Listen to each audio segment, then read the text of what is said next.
and welcome back to part 2. I'm here with Shaun Day, Managing Director of Greatland Gold. Shaun, thank you for coming back for this second part. I wanted to touch on the 5%. It's been the topic of conversation for us now for the best part of 6 months. The shareholders are really excited to see how this unfolds. I just wondered if you could comment on the 5% and how it's progressing, please.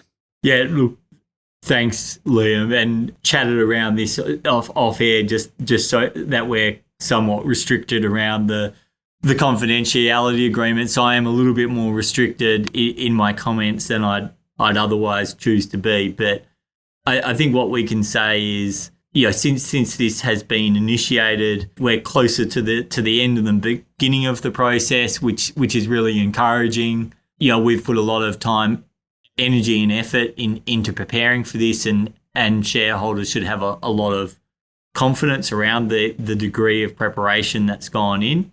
And this is all around the price discovery. And look, that price discovery is structured around the contents of the joint venture agreement. There is a starting point there with the pre-feasibility study, albeit I think we believe there's a lot of additional growth at Havieron that can still be captured. And one of the examples I'll give here is, look, we came out with an updated resource and reserve, and we came out with that unilaterally, for a number of reasons. Chief amongst that was we are undertaking a funding process, but that was still absolutely critical to understanding the value at that point in time of Havieron. And of course, with the passage of time, the value of Havieron continues to grow and increase. And to some extent, it's a shame that the feasibility study won't be out by the time this is determined, because I think that will be another positive marker showing the growth of the asset. But it continues to grow, but this is a snapshot in time, and we have thoroughly prepared around that. Oh, that's great. Thank you for that update. Looking ahead for Greatland, the project is ever evolving. What's the ideal timeline for you now as this expands and grows? Well, in terms of the expansion, I think you're expecting to see ore in the second half of FY23, so effectively early calendar 24, I might say. And so that's becoming very close, which is exciting. And that's just the South-East Crescent. And I think this is still something that shareholders and be excited about is I think we increasingly have a very good understanding of the South-East Crescent, which continues to grow. But there is also the bulk mine opportunities. And when I look at this mine, I actually see 2 block caves potentially forming. One centred around that new eastern breccia, and then potentially a second around the northern breccia. So there are potentially 3 mining areas within this one mine. It's a beast of an ore body, and the continued growth of it as we continue to drill it is terribly exciting. That's absolutely crazy for you to suggest that there's the potential for 3 block caving opportunities. Well, 2 block caving plus the South-East Crescent, which is a sub-level open stoping, so a more selective mining methodology where you're doing paste fill to try to minimise dilution and take as much of that high-grade material as you can. Thank you for clarifying that. Yeah, I didn't want to mislead anybody there. So how then, because obviously there's a lot of capex needed to get that far, the transition to growth, how do Greatland grow from here? Well, let me answer that in 2 parts. Firstly, just because in the preface you talked about a lot of capex. One of the brilliant elements of this, and indeed of the joint venture with Newcrest, is that Newcrest is effectively developing this as a mid-cap would, which is tailor-made for Greatland's balance sheet. What are we doing? We're driving in and developing the South-East Crescent, hitting that high-grade ore. We're going to then take that through, process it, and then have ounces of gold and tons of copper to sell. And that will generate cash flow. And then we can reinvest in that into the mine to continue to grow it, that continue to advance the decline to all the way to the bottom of the South-East Crescent. But that also opens up these additional access to these additional mining areas. It opens them up in terms of infrastructure so that when we do want to open them up for mining, we're sitting right next to them.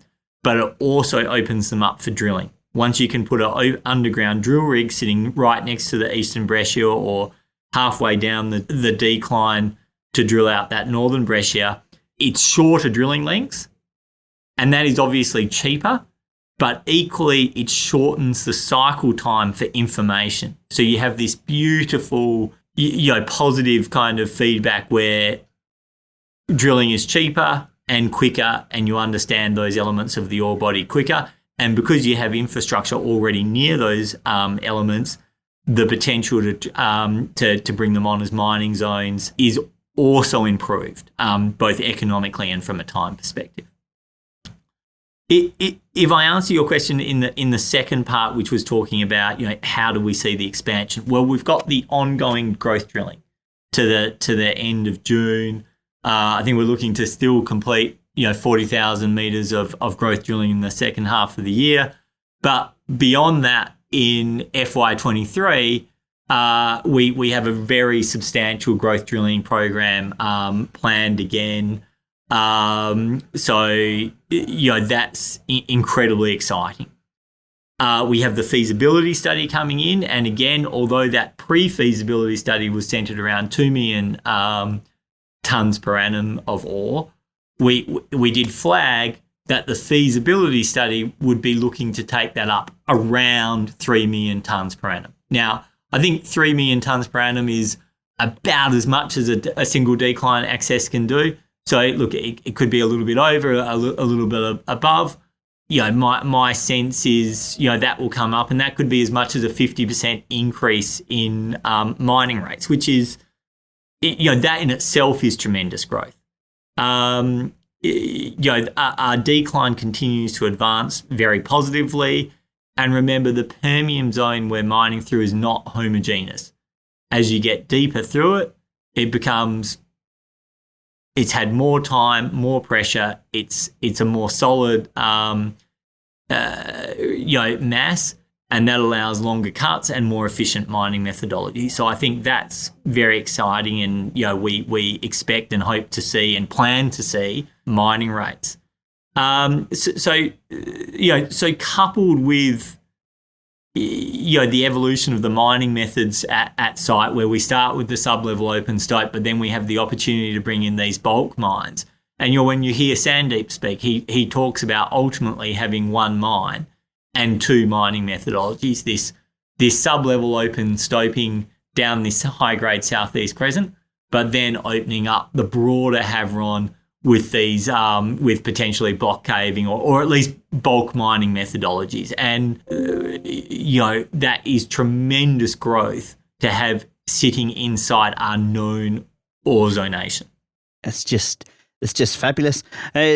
Recently, you announced the, I think, 23rd results for Greatland and the joint venture with Newcrest. What's your biggest takeaway from these results, please?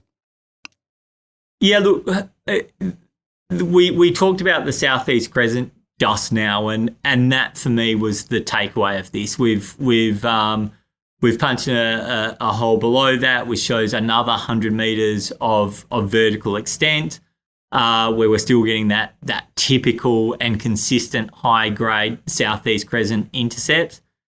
And that takes us to 1,000 vertical metres and still going. Again, we are blessed by this ore body. It is a world-class ore body and has the capability of being one of the largest gold mines in Australia, and we should celebrate that. I'm just looking at page 9 of your recent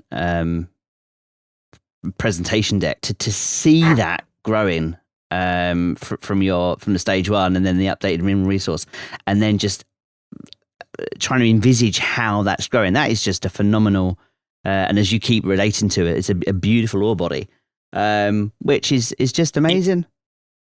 It is, and I think this is an audio file, but for those that haven't seen slide 9, I'd commend you to go onto the site and take a look at the presentation. But there's two things on that slide. It's a bit of a before and after shot, what the ore body looked like at the time of the PFS and what it looks like today after our March update. And remember, it continues to grow. But the amazing number in that page, the number which is the best I've seen in my career, is that conversion rate. 86% of the resource converted into a reserve. That's basically telling you on that South-East Crescent that once you put all of it fits into mining shapes. Of course, there's access and a little bit you don't want to take the edges to and overly dilute, but really everything you find translates into economically mineable material because it's high grade and sitting next to infrastructure. And for as long as that 86% continues, it just talks to the quality of this ore body. And when I say it's world class, it's multifactorial why it's world class around size, potential, ongoing growth, but that conversion factor or conversion rate points you to the quality of this ore body. That is just mind blowing. I genuinely am just mind blown by how this is shaping up. Shaun, I think it's probably best to leave it now. I've had you for some time, and I appreciate you. I've got other things going on. I always like to ask my guests if they have any final words or statements, or if there's anything else they would like to say. Is there anything else you'd like to say to the Greatland shareholders at all? Look, we really value the ongoing support. I think a fairly consistent theme in when I talk to the shareholder base is I've described this as a transition period where we're taking the company from junior explorer. We've put in place a team that is more capable across all the domains of mining, engineering, processing, resource and still geology, but finance and legal. I think we have a more complete team and a more complete understanding of our ore body, and also a team that can put in place a funding, and that's really what I want to celebrate with our shareholders is getting through this transitions phase, dealing with the 5%, being fully funded, and then I think we have the platform to focus on growth again. We get these kind of significant issues that need to be addressed into the rearview mirror, and then we really just start to celebrate the growth in the ore body and what that delivers. So, and we're going to couple that with an ongoing regional exploration program. We're about to start drilling this month. We start with some more shallow RC targets, and then we get into diamond drilling in a couple of months after that, and some pre-collars just from an economics point of view to accelerate all of that. But look, there's lots going on. No one's dying of boredom here, and we're pretty excited about what the second half of this calendar year brings our shareholders. Shaun Day, Managing Director of Greatland Gold, thank you so much for joining me today. I really appreciate your time. Liam, it's a pleasure as always, and nice to connect again. Thanks now.